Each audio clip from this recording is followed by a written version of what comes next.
Bonjour à toutes et à tous, bienvenue dans cette nouvelle interview concernant le thème des bienfaits et des applications du chanvre en médecine vétérinaire intégrative.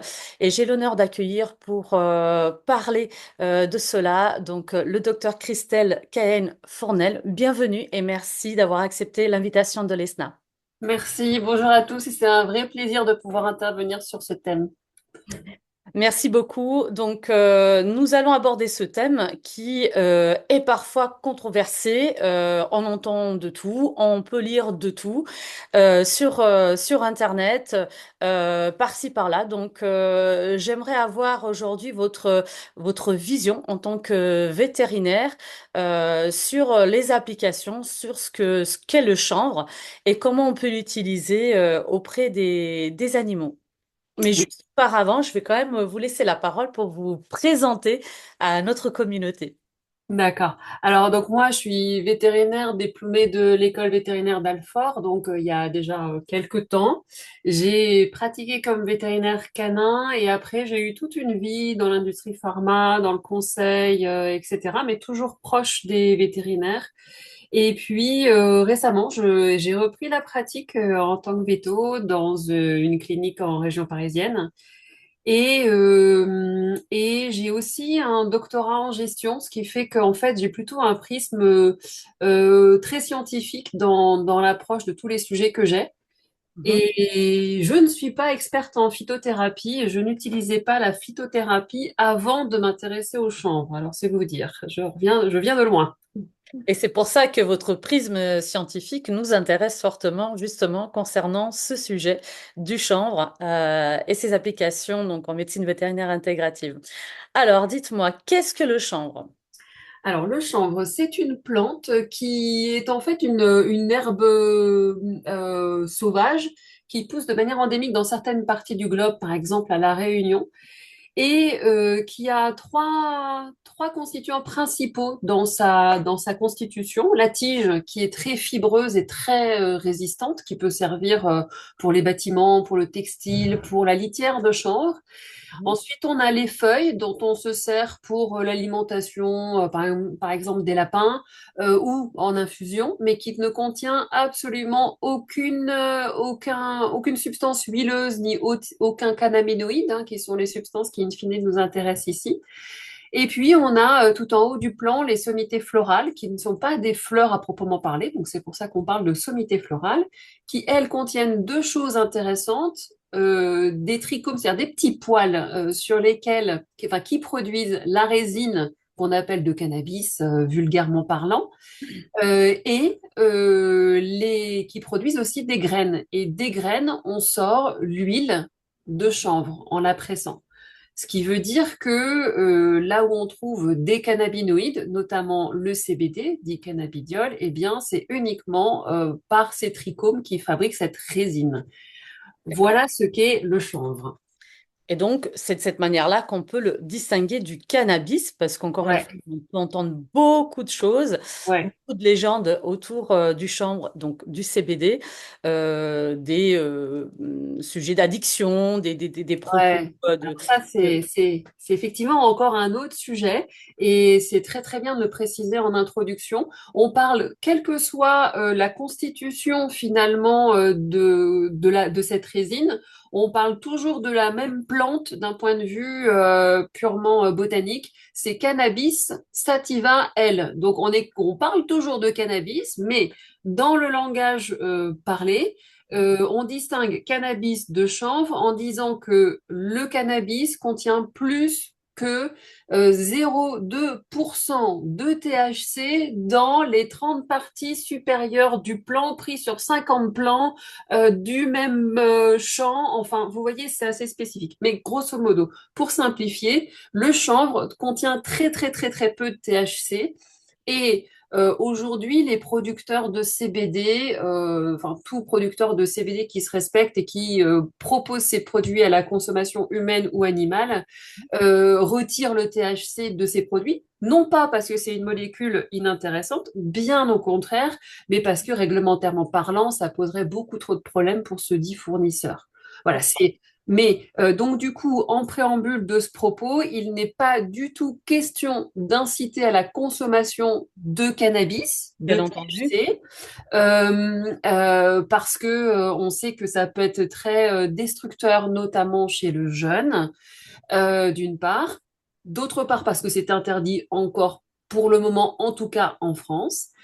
Deuxième point, on sait pour autant que le cannabis médical qui contient du THC, lui, est très, très, très positif pour certains individus malades qui trouvent pas d'autre solution pour survivre, juste. Donc ça, c'est un point aussi important à souligner. Et qu'en santé animale, ben, on ne peut pas encore l'utiliser en France, hein, même si c'est utilisé dans d'autres pays de par le monde. Donc, dans notre propos aujourd'hui, il s'agira de parler donc de cannabinoïdes qui ne soient pas du THC et à usage du chien, du chat, du cheval ou des nacs. Et là, il faut peut-être que je mette une petite parenthèse. Quand on parle de cannabinoïdes et de résine, pour que les gens sachent, la résine qui est fabriquée par cette plante de chanvre contient à peu près 500 molécules. Et on trouve 150 cannabinoïdes différents, Mhm. dont le THC, dont le CBD, cannabidiol, dont le CBG, cannabigérol, etc., etc., mais aussi des terpènes et des flavonoïdes. Et donc, ce sont les terpènes qui produisent l'odeur du cannabis. Donc, c'est pour ça aussi que c'est difficile pour les autorités d'aller distinguer quelqu'un qui va fumer juste du CBD de quelqu'un qui va fumer quelque chose qui contiendra aussi du THC. C'est parce qu'on sent toujours les terpènes. Mhm. Mais tout est intéressant dans la production de la plante de chanvre, terpènes, flavonoïdes et cannabinoïdes. Et c'est ce mélange-là qui va être très intéressant à utiliser pour la santé. D'accord. Alors justement, aujourd'hui en médecine vétérinaire intégrative, quelles sont les principales applications du chanvre dans le traitement des animaux? Ouais. Alors, d'abord, il faut toujours garder en tête qu'on a des problématiques encore en France réglementaires, problématiques de sémantique, parce que on n'a pas de médicament qui contient du CBD, par exemple, en médecine vétérinaire. Donc, en fait, on peut pas parler de traitement, on peut pas parler de posologie, on peut pas parler d'indication, etc. Donc, pour un producteur, c'est ça aussi qui fait que c'est controversé, parce que sur Internet, on n'a pas le droit de tout écrire. Oui. Maintenant, les propriétaires qui ont commencé à utiliser des produits qui contiennent notamment du CBD le savent bien, hein. Il y a des produits qui marchent, d'autres qui marchent pas. Et quand on arrive à avoir le producteur au téléphone qui vous dit, voilà, madame, vous allez utiliser comme ça, comme ça, comme ça, mon produit, et ben là, pour le coup, ça fonctionne. Il y a peut-être ça aussi comme sujet. Oui, il y a ça aussi. Oui, parce qu'il y a souvent, oui, j'ai donné, mais ça fonctionne pas parce que on méconnaît en fait la posologie, justement parce qu'on n'a pas trop le droit de communiquer dessus. Mais justement, on peut se baser sur l'expérience et notamment pour les animaux, donc sur votre expérience Et pour donc, avoir un peu plus d'informations. quels usages? On a envie de parler de tout en même temps, c'est ça qui est compliqué. Quels usages? Alors, le CBD en tant que tel, cette molécule-là en particulier, a deux usages majeurs. L'apaisement, Mhm, par en fait une action forcée de réduction du stress. mhm. Donc, c'est vraiment un mode d'action hyper spécifique et hyper ciblé sur une molécule. Et l'épilepsie. Donc, et là, pour le coup, en médecine humaine, on a un médicament anti-épileptique donné dans des épilepsies, des formes très graves d'épilepsie réfractaire à tout traitement. Et là, le CBD marche très bien par l'action sur trois récepteurs. Enfin, tout ça est très, très bien défini. Et le CBD est très complémentaire de toutes les molécules qu'on utilise, toutes les molécules anti-épileptiques qu'on utilise chez l'homme comme chez l'animal. Donc, pas d'interaction médicamenteuse ou en contre-indication. En vrai, il y en a qui sont décrites dans la littérature, Mm. mais sur le terrain, je peux vous dire qu'en 3 ans d'usage de cannabinoïdes et puis en ayant vu des milliers d'animaux qui reçoivent ces produits, j'ai jamais eu un retour d'effet secondaire. Donc en fait, En fait, c'est une mesure de précaution qui peut s'appliquer, mais et le puis, c'est retour. toujours pareil. Si le CBD, il vient, on vous le dit pas, mais il vient de Chine ou il vient des États-Unis, bah évidemment, peut-être aussi qu'il contient du THC, peut-être d'autres molécules pas très agréables pour l'organisme. Et évidemment, dans ce contexte-là, on peut avoir des effets secondaires. Mais sur des doses que nous, on préconise, non, il y a pas d'effet secondaire. Et le point, par contre, que que moi, je mets toujours en avant, c'est on ne donne pas de CBD à un animal qui est en période de reproduction. Voilà, ça, c'est vraiment le seul garde-fou. Initialement, parce que moi, j'avais vu qu'il y avait quand même des études de labo. Alors, souvent, en laboratoire, ils mettent des doses incroyables de CBD pour vraiment voir s'il n'y a pas d'effet néfaste. Mhm. Mais on a constaté quand même des retards à la reproduction et puis des souriceaux qui naissent avec des compétences sociales pas très développées. Donc, moi, c'est quand même une contre-indication relative que je mets. Et Mhm. après, c'est un peu confirmé au niveau d'études européennes chez l'homme qu'il peut y avoir des effets réversibles, des effets secondaires sur l'appareil reproducteur, mais ces effets sont réversibles. Donc, quoi qu'il en soit, c'est jamais très grave, mais voilà, par exemple, sur une maman chatte qui va rejeter ses petits, eh ben, il faut se poser la question de savoir si on n'aurait pas, si le CBD serait pas utile, vous voyez. Et Mhm. là, chaque vétérinaire va prendre sa décision en connaissance de cause. D'accord, très bien. Globalement, sur une chatte qui a déjà mis bas, il y a assez peu finalement de contre-indications et Mhm. de risques. D'accord. Et de risque, Et effectivement. donc, les usages, eh bien, le CBD, c'est ça. Et après, en fonction des autres molécules du cannabinoïde issu de la plante de chanvre, on peut avoir d'autres usages. Alors, on utilise bien, on peut fournir, on peut apporter aux chiens et aux chats le CBD, donc le THC, j'en parle pas, je le mets de côté. Le CBG, cannabigérol, molécule primeur, la première molécule cannabinoïde fabriquée par la plante de chanvre, c'est le cannabigérol. Et celle-là est très intéressante sur tout ce qui est inflammatoire, processus cicatriciel.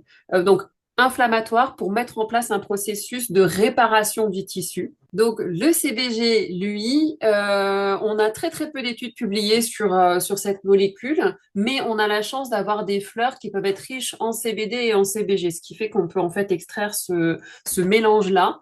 Et quand on utilise une huile qui contient assez de cannabigérol, donc on a des effets sur la cicatrisation cutanée qui sont assez impressionnants et aussi sur tout ce qui est douleur articulaire, musculaire.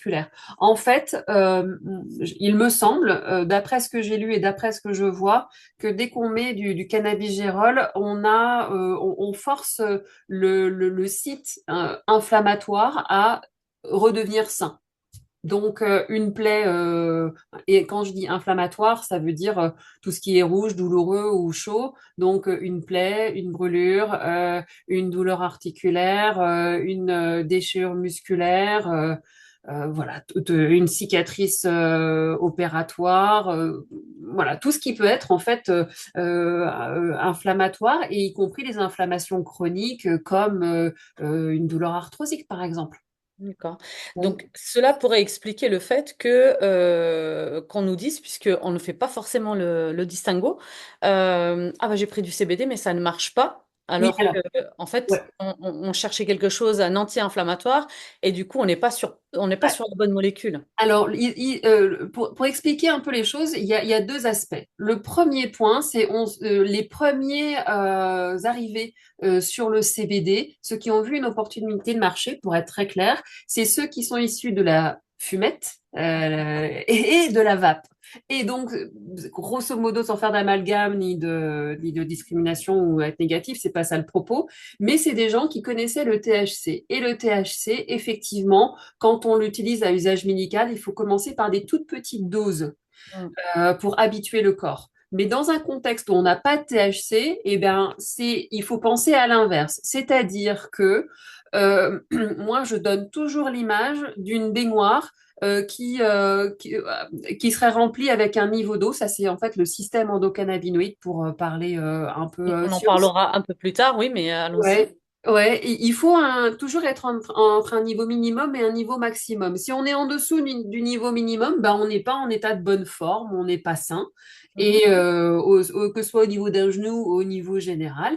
Et pour se remettre dans un niveau sain, bah, faut remplir la baignoire. Alors si on la remplit doucement avec une goutte tous les 2 jours, bah, on ne va jamais la remplir, notre baignoire.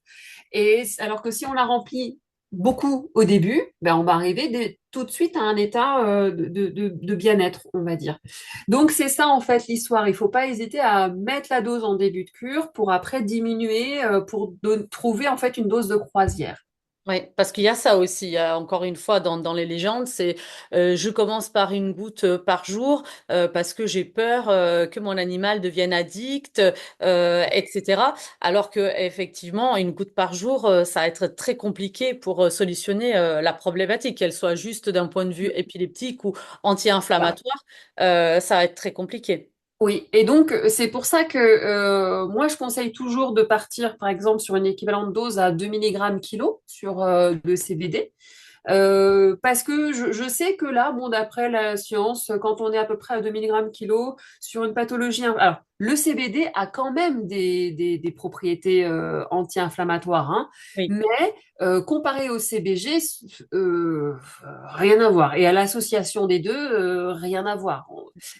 Faut pas non plus dénigrer complètement le CBD, mais il faut dire que comme c'est la molécule cannabinoïde la plus présente dans la plante de chanvre, la plus facile à exploiter, à transformer en isolat. Vous imaginez bien que des pays comme la Chine ou les États-Unis qui ont vu cette opportunité, eh ben, ils sont foncés dans des études cliniques pour démontrer toutes les propriétés possibles du CBD, mais sans pour autant que ce soit très finalement flagrant. Et c'est pour ça d'ailleurs qu'on n'a pas de médicaments anti-inflammatoires à base du CBD.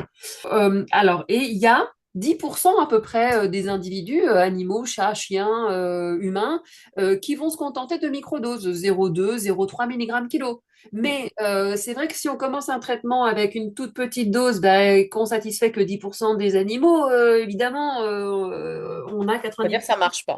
Voilà, exactement.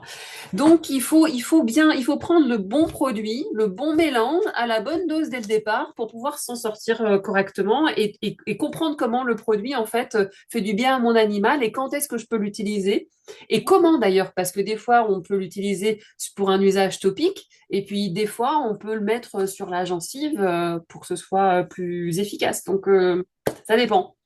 D'accord. Donc, c'est chaque cas est un cas. Oui, oui, oui. Et du coup, je copie-colle pas. C'est-à-dire que même si je dis ben, en général 2 mg kilo, mais je peux monter à 5.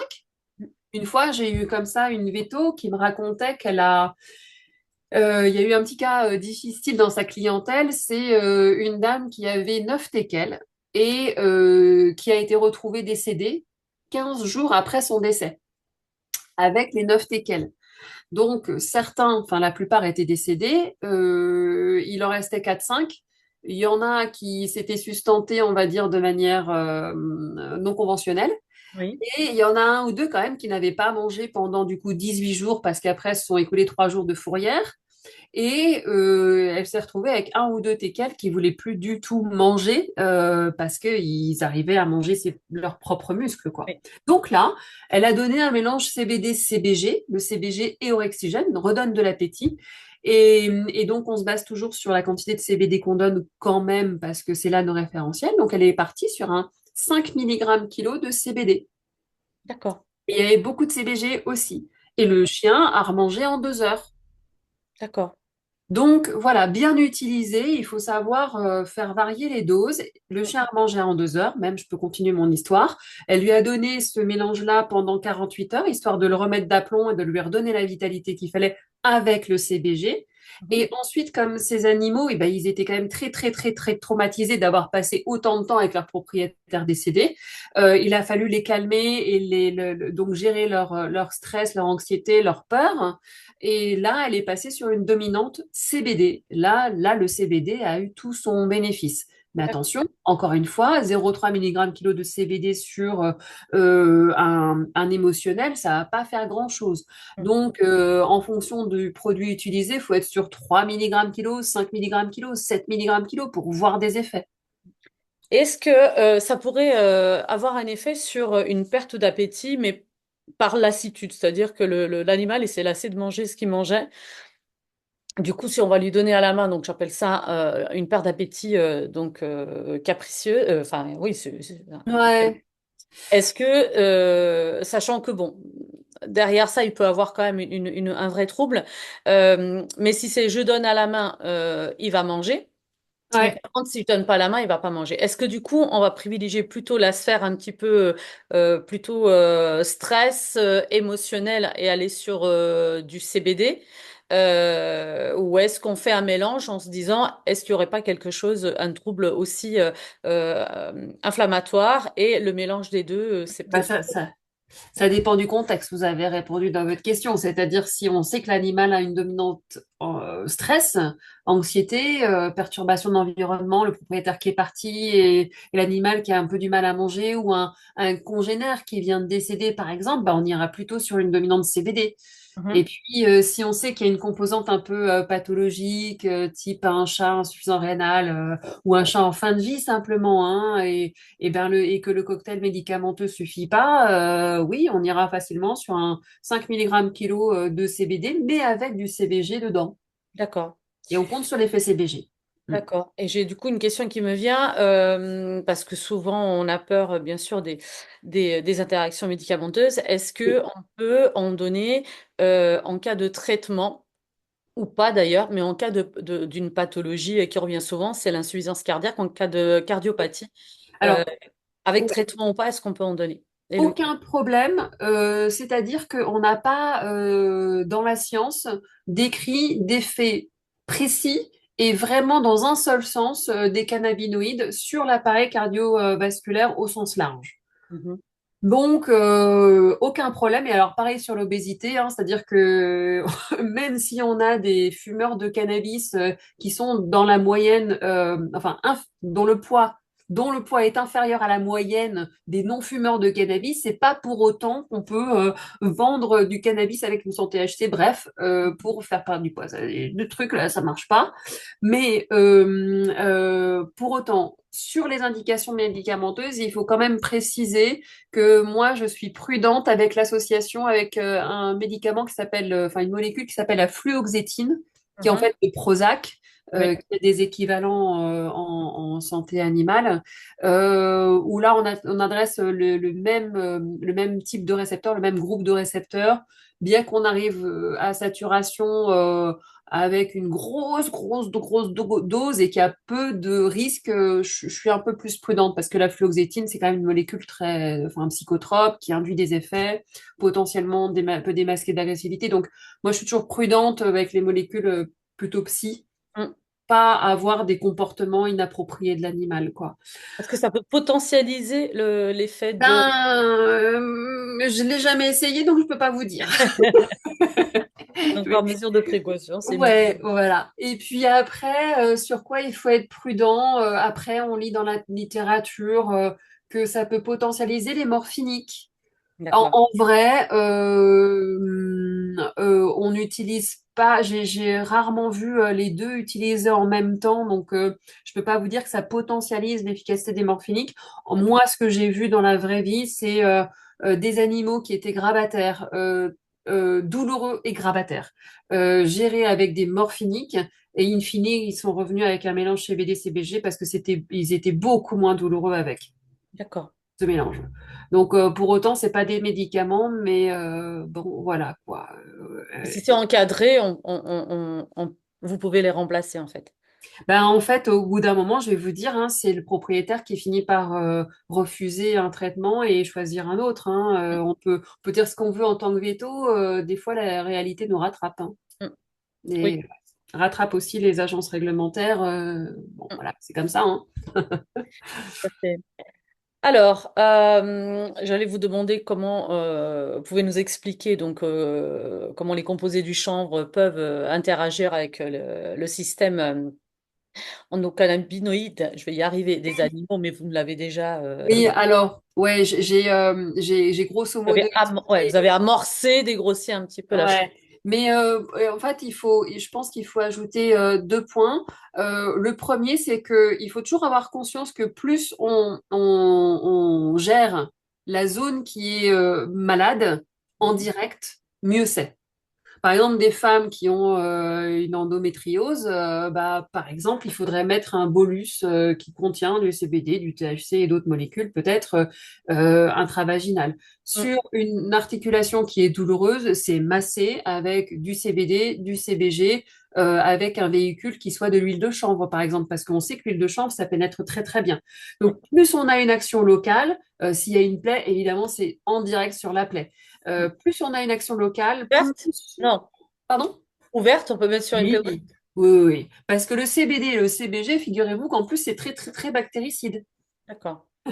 Donc, bien antiseptique aussi. Ouais, ouais, ouais, c'est assez fantastique. Donc, voilà, plus on est local, mieux on se porte. Et ça, les études cliniques le démontrent très régulièrement. Autre point, c'est de dire que expliquer les interactions entre les phytocannabinoïdes, donc les cannabinoïdes issus de la plante de chanvre et le système endocannabinoïde au sens large, c'est ultra complexe. C'est à peu près comme si vous aviez une maison de 10 étages avec à chaque étage 10 interrupteurs qui sont les mêmes interrupteurs avec les mêmes couleurs, mais qui interagissent avec des choses différentes à chaque étage. Oui. Donc c'est un système en fait ultra compliqué que je pense l'intelligence humaine ne peut pas résoudre et il faudrait au moins une IA pour essayer de reconnecter tout le système. Mais en tout cas, c'est pour ça aussi qu'on y va à tâtons, avec parcimonie, qu'on essaye un mélange avec une molécule, deux molécules. Et que je vous dis, effectivement, le CBD sur l'apaisement, c'est une action. Le CBG, quand on veut cicatriser une plaie, je ne sais pas exactement par quel mécanisme ça passe. D'accord. Et ça me vient aussi de dire, j'ai eu aussi la question de l'interaction avec les molécules anticancéreuses. Donc Mhm. peut-être que certains vont se la poser. Moi, je demande à chaque fois les molécules qui sont utilisées et je vais regarder dans la science toujours quels sont les publics qui ont été faits sur cette association. Et j'ai jamais trouvé une interaction délétère. D'accord. Donc, la plupart du temps, en tout cas pour les molécules qui sont utilisées pour le chien et le chat, on peut dire que soit il y a une interaction positive par une complémentarité de la molécule anticancéreuse et du cannabinoïde, soit une diminution des effets secondaires qui sont liés à la molécule anticancéreuse grâce au cannabinoïde. Donc, en général, c'est plutôt très safe comme association. D'accord. Et justement, du coup, est-ce que c'est une question qui revient également souvent, est-ce que il vaut mieux observer en fait un temps donc entre la prise du CBD, quelle que soit la molécule ou le mélange, avec d'autres protocoles qui soient naturels ou traitements allopathiques, ou est-ce qu'on peut par exemple pour les chiens et les chats donner dans leur alimentation, donner en synergie avec de la gémo, la phyto ou autre chose sauf l'argile, je suppose. Qu'est-ce que vous pouvez nous dire par rapport à ça? Ouais, alors du coup, je vois trois questions à chaque fois. C'est- Alors, non, il y a juste la fluoxétine. Il faut garder en tête que donc j'ai dit que moi, j'associais jamais les deux. Et quand une personne veut diminuer la quantité de fluoxétine donnée à un animal et pour arriver à un sevrage, à ce moment-là, on peut augmenter petit à petit le CBD pour finalement substituer la fluoxétine par du CBD. Mhm. Mais en dehors de ça, non, je vois pas trop de situations où il faut vraiment faire un vide thérapeutique. Alors moi, j'irais plutôt sur attention, association avec du millepertuis. Mhm. Peut-être aussi la valériane, je ne sais pas, parce qu'on sait que pour le coup, ils utilisent les mêmes cytochromes P450 au niveau du foie pour la métabolisation. Mais enfin, bon, Voilà, en termes de problèmes avec le cytochrome P450, le jus de pamplemousse, par exemple, ça, c'est des vrais sujets, quoi. D'accord. Argile, ben pourquoi pas avec l'argile? Parce que Alors, si on le fait passer, si on le donne avec l'argile, puisque souvent l'argile, on dit que elle peut, en évacuant, donc faire partir bah, les molécules, on va dire bienfaitrices des autres protocoles ou des d'accord. synergies que l'on va donner. Euh, Alors, c'est euh, intéressant parce que moi, j'ai soigné, alors pour le coup, un genou d'humain hein, récemment. Une personne de ma famille qui pouvait juste plus marcher. mhm, J'ai mis un baume avec du CBD, CBG, huile de chanvre. J'ai massé grosso modo la zone douloureuse et j'ai mis un cataplasme d'argile verte. Et oui, par-dessus, j'ai mis un film plastique, cataplasme pendant 3 heures. Donc, allez, 3 fois 3 heures. Donc, sur 2 jours, le genou était guéri. Donc, visiblement, il n'y a pas eu d'interaction néfaste, hein. c'est plutôt en interne en fait que Ok, par nous. en assimilation. Oui, ouais, c'est plutôt en Euh, interne. oui, Sachant que souvent, enfin en tout cas moi, à mes chiens, le CBD, je vais donner directement sous la langue, de ouais. préférence. Mais bon, Ouais. c'est Alors quand ça, même. c'est un autre sujet. Effectivement, le CBD, quand il est donné dans l'alimentation, on perd beaucoup en biodisponibilité. Donc, il faut absolument éviter ce qu'on appelle en veto le premier passage hépatique. Donc, effectivement, il faut que c'est pour ça que la pénétration dès qu'elle peut être locale, bah, c'est beaucoup mieux. Et puis, effectivement, elle doit se faire par les muqueuses, la muqueuse buccale. Et effectivement, sous la langue, ça peut être une meilleure option encore. Après, si on peut pas faire ça dans un tout petit repas gras, mettre l'huile dans un tout petit repas gras, c'est encore une option, au moins en début de cure pour commencer à soulager l'animal. Et là, je pense aux chats qui ont des gingivostomatites, qui ont vraiment du mal à avoir à ce qu'on leur mette des choses dans la gueule. Là, ça peut être un peu compliqué. Mais, euh, mais oui, gardez en tête que le CBD de base, ça s'avale pas, hein, ça se met sur une muqueuse et ça s'absorbe par la muqueuse. Et là, il y a des contraintes réglementaires, faut le savoir. Aucun CBD pour animaux, s'il suit un peu la réglementation, ne peut affirmer qu'il faut avaler le produit D'accord. ou mettre par prise orale. Il Et y a c'est maintenant des mots qui commencent à être vraiment strictement interdits dans la communication. c'est comme l'argent colloïdal en interne alors. C'est une préconisation, mais pas une interdiction. Ah, on peut pas l'écrire. Allez, on peut plus mettre cette allégation-là. Ouais, on peut carrément pas l'écrire. Non, non, et c'est une autre difficulté de ce type de produit, c'est que on voit tous les jours des animaux qui sont parfois sauvés de l'euthanasie, hein. Moi, j'ai des propriétaires qui m'appellent en trombe parce que vous comprenez, ils ont plus leur CBD, CBG et l'animal est grabataire, il peut plus manger, quoi, hein. Il peut plus se lever pour aller à sa garenne. Donc c'est un vrai sujet pour eux et ils n'ont pas d'autres produits pour substituer. Donc, on a besoin de ces produits, on a besoin de continuer à pouvoir les vendre, à pouvoir les proposer aux animaux, mais on a des vrais freins réglementaires aujourd'hui et donc on ne peut pas s'exprimer. C'est pour ça que un bon fournisseur de produits doit pouvoir être disponible au téléphone, répondre aux questions et pour tout de suite conseiller et conseiller les bonnes choses. Un fournisseur de CBD qui sait pas répondre, il faut pas l'utiliser. Et souvent, les vétos, bah, ils tâtonnent un peu quand même, faut être honnête, hein. Mais surtout, ce qui serait dommage, c'est que comme on ne peut plus dire qu'on peut le prendre en interne, bah, souvent c'est des gigouttes. Donc, ce serait dommage qu'ils les mettent dans les yeux quand même, hein, parce Ah que oui, parce que là, pour le coup, ça pique, hein. donc Ça pique. enfin, c'est un petit peu le monde à Ouais, l'envers, mais c'est comme ça. ouais. Ouais, faut pouvoir l'accepter et puis surfer. Ouais, c'est vrai que là, il y a eu depuis l'année dernière, me semble-t-il, l'année d'avant, il y a pas mal de réglementations au niveau des allégations. Je vois pas mal de laboratoires, même avec qui je travaille, quel que soit le produit, qui ont dû effacer des paragraphes et des paragraphes parce que sinon ils allaient être poursuivis. Exactement. Bah, là, le monde du CBD, c'est exactement ça. Mm. Pas que du CBD d'ailleurs, c'est Oui, je pense que le CBD cristallise toutes les problématiques de la oui, phytothérapie, en fait, oui, pour être oui, c'est ça, oui. honnête. Oui, oui. Je pense aussi. Alors, donc, pas de période d'observance avec d'autres produits naturels.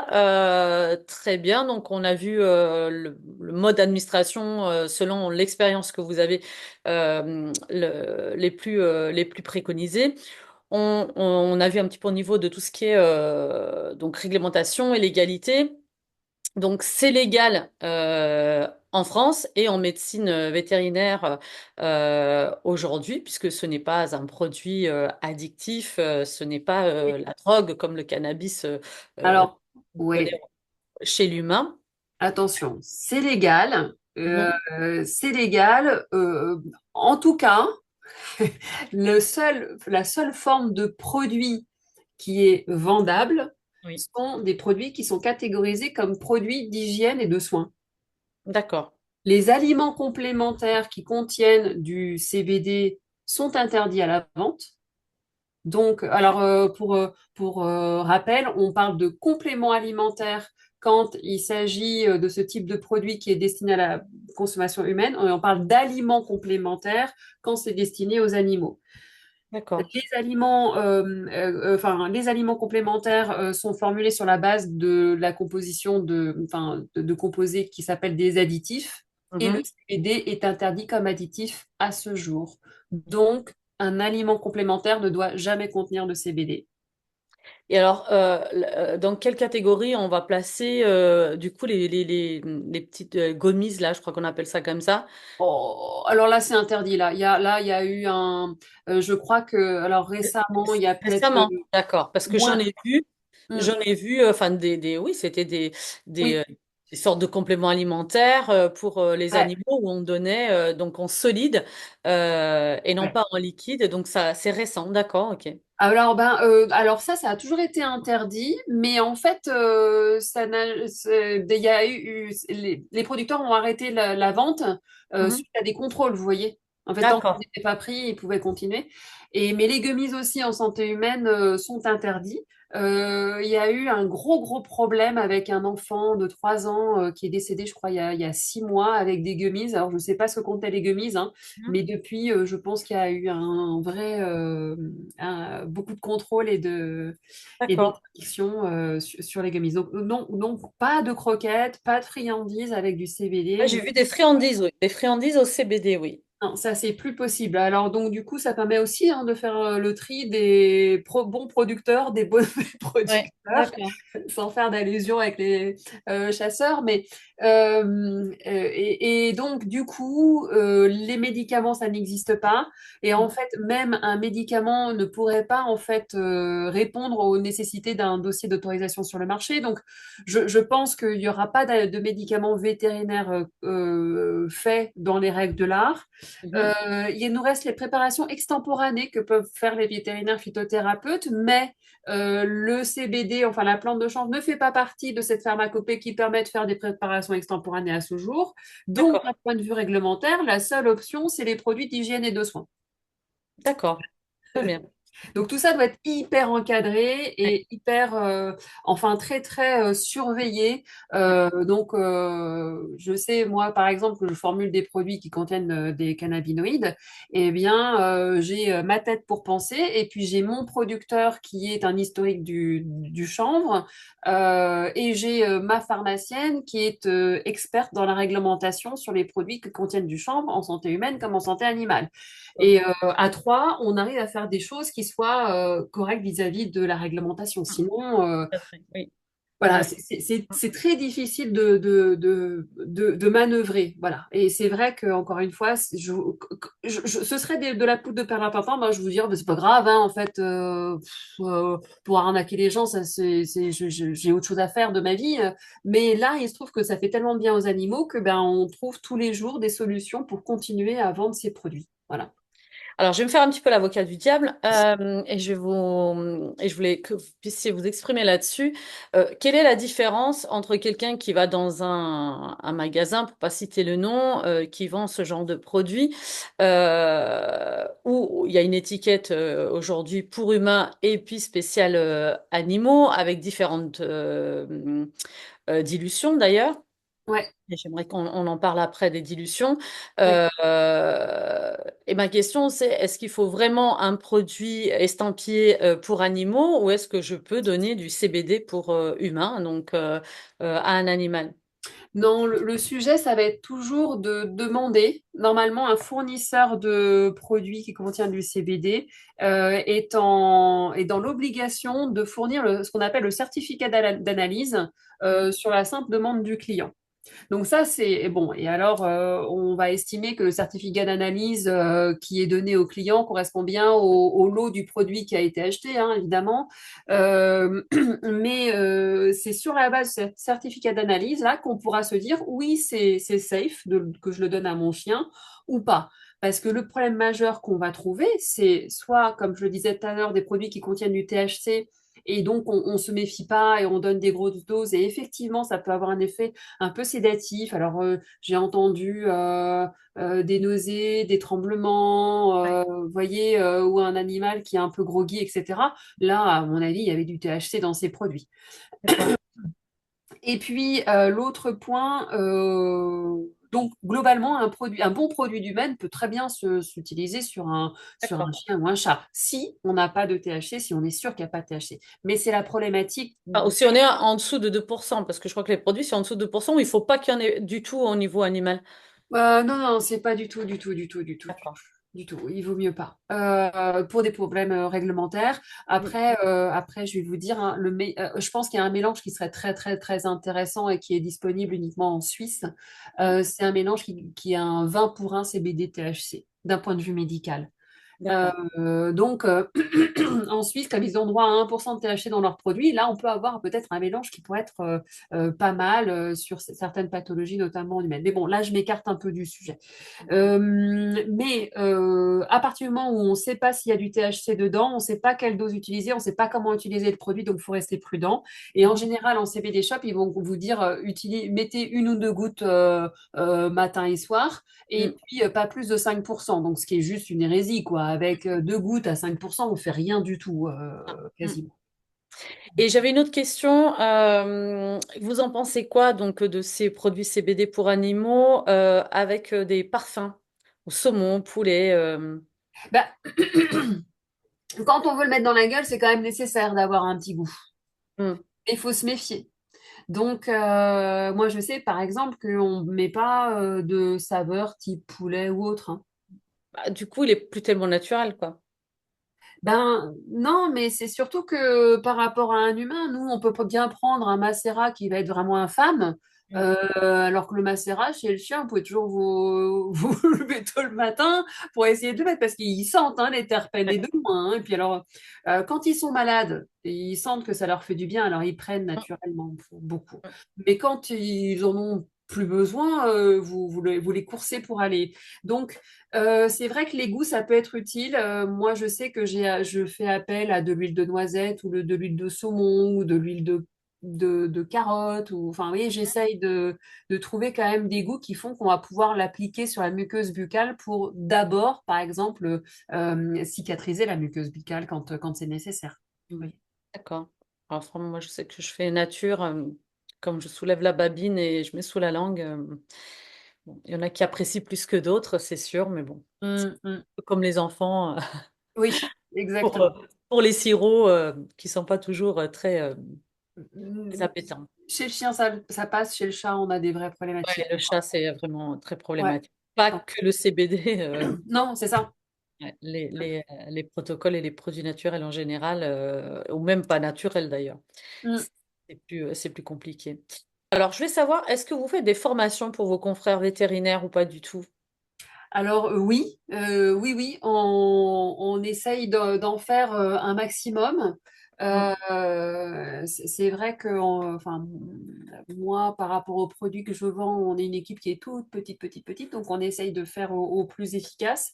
Et ça peut être chronophage d'aller chercher les vétos. Donc on mm, préfère qu'ils viennent à nous, et mm. là on déploie tout ce qu'il faut, et plutôt que d'aller à leur rencontre et de passer 20 coups de téléphone, parce que mine de rien, on a quand même encore un certain nombre de vétos qui sont pas très très friands de ce genre de sujet.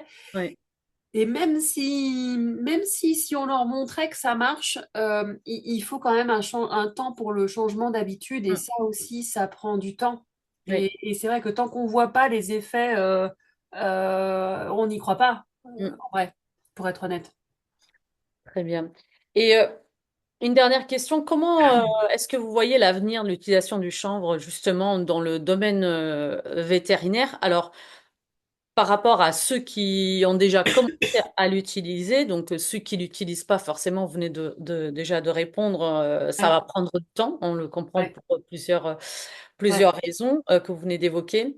Mais de manière générale, comment Ouais. voyez-vous l'avenir de son utilisation en milieu Avec vétérinaire? un grand point d'interrogation, pour être très honnête, Mhm. parce que, euh, parce que autant on sait que cultiver le chanvre, faire appel à cette plante est très très très très bon pour la planète. Mhm. Autant on a des problématiques politiques très très critiques. Et tant qu'on ne sait pas, vous savez, il y a une expérimentation sur le cannabis médical en santé humaine qui a commencé en 2021, qui est plus ou moins prolongée maintenant, mais paraît-il que c'est pour faire en sorte que les patients se désaccoutument du cannabis thérapeutique. D'accord. Donc on ne sait pas comment ces patients vont vivre après sans THC, CBD. Donc en fait, si cette opportunité du cannabis médical en santé humaine pouvait s'ouvrir, nous, ça permettrait de libéraliser un peu plus les comportements en santé humaine, en santé animale, pardon, et de pousser pour avoir un vrai cadre réglementaire responsable de l'usage potentiel du THC aussi. Pour les animaux. Et là, on pourrait vraiment davantage éduquer les gens, parce que bon, des stupéfiants, les vétérinaires en utilisent depuis Mathusalem, donc c'est pas un THC supplémentaire qui va changer leur face du monde. Par contre, effectivement, il faut qu'il y ait une éducation, c'est une nouvelle approche médicale. C'est aussi radicalement différent que l'ostéopathie ou l'acupuncture. D'ailleurs, beaucoup de synergie avec l'acupuncture, soit dit en passant, entre les Mhm. phytocannabinoïdes et l'acupuncture. Donc il faut éduquer les gens et il faut que les gens soient capables de rester humbles par rapport à une science qu'ils connaissent pas sans se dire, bah non, moi je connais pas, de toute façon, moi j'y crois pas. Mais on n'est plus dans une question de croire, hein, enfin, la science, elle est là et l'expérience terrain, elle est là. Donc, à un moment donné, il faut arrêter de se voiler la face et de se retrancher derrière des vrais médicaments parce que Et en ceci plus, n'est pas le. il y a tellement d'études aujourd'hui qui le prouvent, des études scientifiques qui ont été faites au niveau humain et même au niveau animal. Je veux dire qu'ils sont à portée de tout le monde. Enfin, ces informations que vous êtes en train de nous donner, elles sont très documentées. Euh, Ouais, des études le prouvent et je veux dire, il suffit de taper sur Internet et on peut y avoir accès. ouais, ouais, ouais. C'est ça qui est encore plus incroyable, c'est qu'on n'est pas sur des produits où ça fait des millénaires que ça existe, mais on n'a pas investi des millions pour avoir des études scientifiques. Mais pourtant, Mm. l'expérience et le retour et les résultats prouvent quand même leurs bienfaits. Là, on est sur un produit quand même, sur des molécules et sur une plante qui est vraiment des bienfaits Ouais. qui sont très documentés quand même. Mais d'abord, il faut imaginer que c'est une plante quand même qui a été diabolisée. Elle a eu tout un passé en lien avec la colonisation, Mhm. la culture du coton. Enfin, c'était la plante médicinale du pauvre. Donc, il y a tout un... Et le cannabis a remplacé l'alcool au moment de la prohibition. Donc, il y a tout un passé comme ça historique où la plante a été diabolisée. Ça, c'est le premier point. Mhm. Et le deuxième point, ça veut dire que tous ces gens, ça veut dire que tout le monde serait capable, à un moment donné, de se remettre en question et donc de se remettre en zone d'inconfort finalement. Et ça, il y a beaucoup de gens qui n'ont pas envie d'être en inconfort et d'être en situation d'apprentissage. Ils préfèrent rester sur des acquis, même s'ils sont, Oui, ou dans l'ignorance.